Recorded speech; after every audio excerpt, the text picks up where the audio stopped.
So you're planning your first trip to Japan. You don't really know what to expect, and you see all these videos online of people talking about their trips. The good, the bad, the ugly. With all the media surrounding Japan, it's easy to form assumptions or expectations of what your Japan trip is gonna look like. And that can be dangerous. Whenever I do something new, I always keep expectations low. And I never solidify my expectations as truth, because reality can, and usually is, much different. Since I have a little bit of experience in this department, let me give you the lowdown of expectation versus reality when traveling in Japan.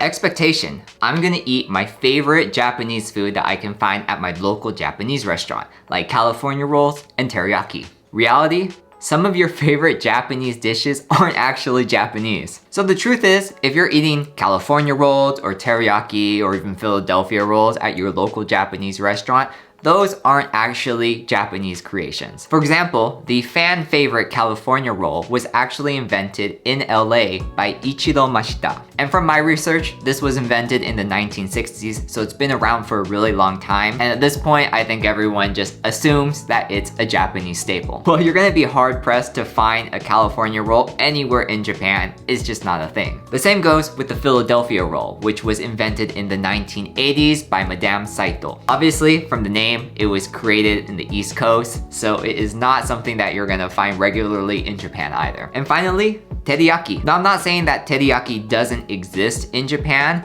but teriyaki is not a staple restaurant food in Japan. Your favorite teriyaki dishes actually originated from Japanese immigrants bringing their own family recipes over to America. Many families usually have their own special recipe, but it is a food that you make at home. It's not a restaurant food. And after living in Japan, I can definitely say I barely ever saw teriyaki actually sold in a restaurant. So there's a reality check for all you foodies. Expectation: shopping in Japan is expensive. Reality: shopping in Japan is cheap or expensive depending on where you go. Now, just like everywhere, there's high-end and low-end products of whatever you're looking for. Definitely high-end clothing and electronics are very expensive in Japan. While on the flip side, food and lifestyle products are usually on the cheaper end. Now, you can always find dollar stores, thrift stores, and other stores that have deals for budget shoppers. Or if you have the money to spend, you can head on over to Ginza, where most of the stuff is name brand designer clothing. Now, if you're traveling on a budget in Japan and you're looking for little knickknacks or souvenirs, here are my suggestions. Of course, going to Daiso or other dollar stores is a great option. The Daisos in Japan are gonna have more of a selection than any Daiso in your local community. This is definitely a personal opinion too, but I felt like the things in Daiso Japan were either better made or just looked a little newer or a little nicer. And I know I've said this before, I'm gonna be a broken record once again, but if you're looking for budget-friendly options, you have to head over to Don Quijote. It's where I get my souvenirs, it's where I get some of my Japanese skincare, it's where I get an extra suitcase if I need it. Hands down, the best. Expectation: Japan train systems are complicated. Reality: you don't need to know every single train system, you just need to know which station to get on and off at. Now, I completely understand that the Japan train system looks very confusing, very intense. Honestly, it looks more like an art installation than anything else. And if you've lived in Japan or you're staying in Japan for the long term, the more that you use the train, the more you're kind of just gonna memorize the stops that you need to, memorize the train lines that you use the most. And at the end of the day, it does become muscle memory. But if you're only staying for a week, 2 weeks, maybe longer, that's a lot to take in. But fear not, you don't need to memorize the entire train line. Google Maps is a huge lifesaver when you're in a pinch. And if you end up somehow not having internet in certain places, you can always ask a train attendant for help. One thing that I do highly suggest is make sure you memorize the train station that's closest to where you're staying. Whether you have to write it on your hand, write it on a piece of paper in your wallet, you wanna make sure that you know the name of that train station. That way, if you ever get stranded, you can ask a train attendant for help, you can ask a taxi driver to drop you off there, or even have a stranger try to help you get to where you need to go. But I totally agree, it's a very overwhelming system, but you'll get used to it, trust me. Expectation: Japanese people are nice and friendly. Reality: Japanese people are polite. Now, this is a really tough one to identify the differences, but there is a difference between nice and polite. Now, politeness is about meeting a social standard, following the social norms and behaviors, while niceness is about going out of your way to improve an experience for someone. Now the lines can definitely be blurred, especially if you're not too familiar about Japanese culture. Japanese just have a different level of respect than a lot of other cultures do. And because of how this respect can be very different from other cultures, the lines are definitely blurred. Now, I'm not saying that Japanese people aren't nice and aren't friendly. I think there are definitely outliers in every society. You're gonna find super nice people and you're gonna find some not very nice people at all, wherever you go in the world. But it's important to recognize the difference between nice and polite, especially when you're in Japan. Because even though it may seem like someone is going out of their way for you in Japan, this is actually just the societal norm. And so you also don't want to confuse this as actually having some kind of relationship with them too, because a lot of times, that's not the case. I know that's a lot to take in and it might not actually click until you're in Japan and have experiences like that, but it is something to keep in mind in the back of your head, just so you don't get into any trouble. Expectation. It's difficult to communicate because of the language barrier. Reality.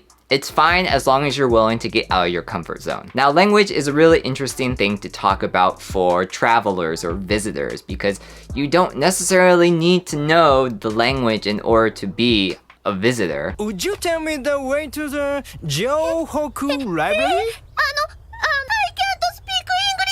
Oh my god! But on the flip side, a lot of people get a little insecure or uncomfortable if they don't know the language. I've gotten some comments in the past about Japanese videos that I made saying, why do I need to know all of these phrases? I can just use a translation app. And that's 100% fine. I've had my fair share of times where I've needed to use a translation app as well. But it is really easy to say, oh, if I was in that situation, I would just use a translation app. Compared to when you're actually in that situation, face to face with someone, there is something a little daunting about the lack of communication. I believe if you're visiting a foreign country, it's just respectful to know a couple phrases. I don't think people expect you to be fluent in the first place because you're a tourist, because you're a visitor. Even from what I see in America, there are some places that are very accommodating for people who don't speak English. And then there are places that 100% expect you to speak fluent English and can't accommodate any other language. Japan is more or less the same way in my opinion. And I think if you know a couple Japanese phrases up front and use them, the people are going to feel more accommodating and comfortable speaking with you, even if they don't understand everything. It's not even all about communication, it's about being comfortable and having them open their hearts to you. And I think that is what basic communication really does.